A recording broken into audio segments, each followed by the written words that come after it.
As the clouds of war loomed over Europe in 1914, the world braced itself for a conflict unlike any before. Amid the historic streets of London, one ancient structure stood tall and somber, the Tower of London. A symbol of royal power, mystery, and centuries of bloodshed, the tower was about to witness yet another chapter of human history, this time not as a fortress or royal prison, but as a silent observer and participant in the Great War. For over 900 years, the Tower of London had served many roles: a royal palace, a prison for traitors, an execution site, and even a royal menagerie. But as the First World War began, the tower's function changed once more. Its thick stone walls no longer echoed with the footsteps of monarchs or the cries of condemned nobles. Instead, they now bore witness to the grim consequences of global conflict. The First World War was a time of sweeping change, not just on the battlefields of France and Belgium, but within Britain itself. Though miles from the Western Front, the Tower of London found itself at the center of a more symbolic battlefield: the fight for national unity, loyalty, and justice. One of the most solemn roles the tower played during this time was as a site for the execution of spies.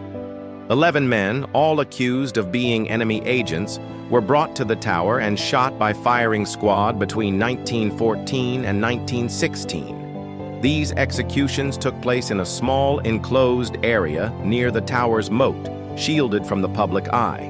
Most of these men were German nationals, caught attempting to pass information to their homeland. The tower, with its long tradition of high-profile executions, seemed a fitting, if grim, location for these acts. But these wartime deaths lacked the drama of earlier centuries. There were no public crowds, no jeering mobs, no executioners in black hoods.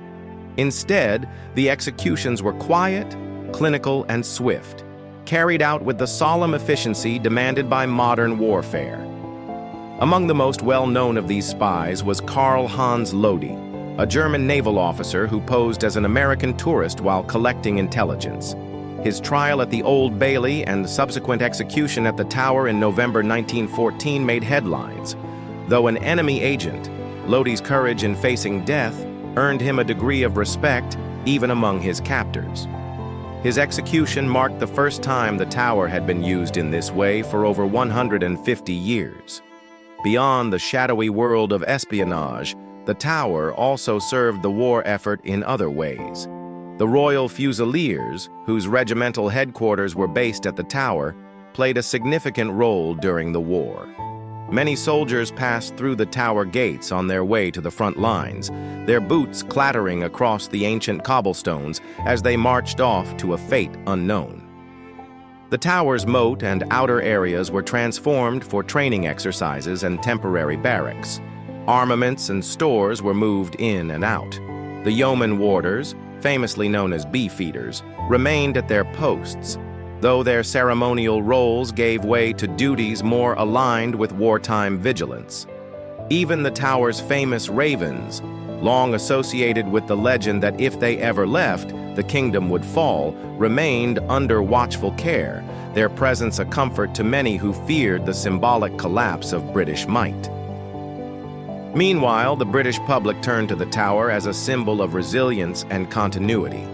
Amid the chaos of war, this ancient stronghold stood unshaken, a powerful reminder of the nation's enduring spirit. The tower was featured in recruitment posters, postcards, and patriotic illustrations, often shown alongside images of brave soldiers and Union Jacks fluttering in the wind. As the war came to a close in 1918, the tower's role in the conflict gradually faded. The executions ceased, the military presence lessened, and the old fortress slowly returned to its quieter, more ceremonial existence. But it had been changed, forever marked by the global conflict that had reshaped the world. In the decades that followed, the Tower of London continued to evolve, becoming one of the country's most visited historic landmarks. Yet few tourists realize, as they walk past the Traitor's Gate or gaze at the crown jewels, that during the First World War, this iconic monument once again served as a stage for life and death decisions, decisions shaped not by medieval monarchs, but by the brutal realities of modern warfare. Today, small plaques and silent corners of the tower serve as reminders of that time. They whisper stories of spies, soldiers, and solemn duty. And though the war is long over, the Tower of London remains, a steadfast sentinel over centuries of British history, forever bearing witness to both the grandeur and the grief of the nation it guards.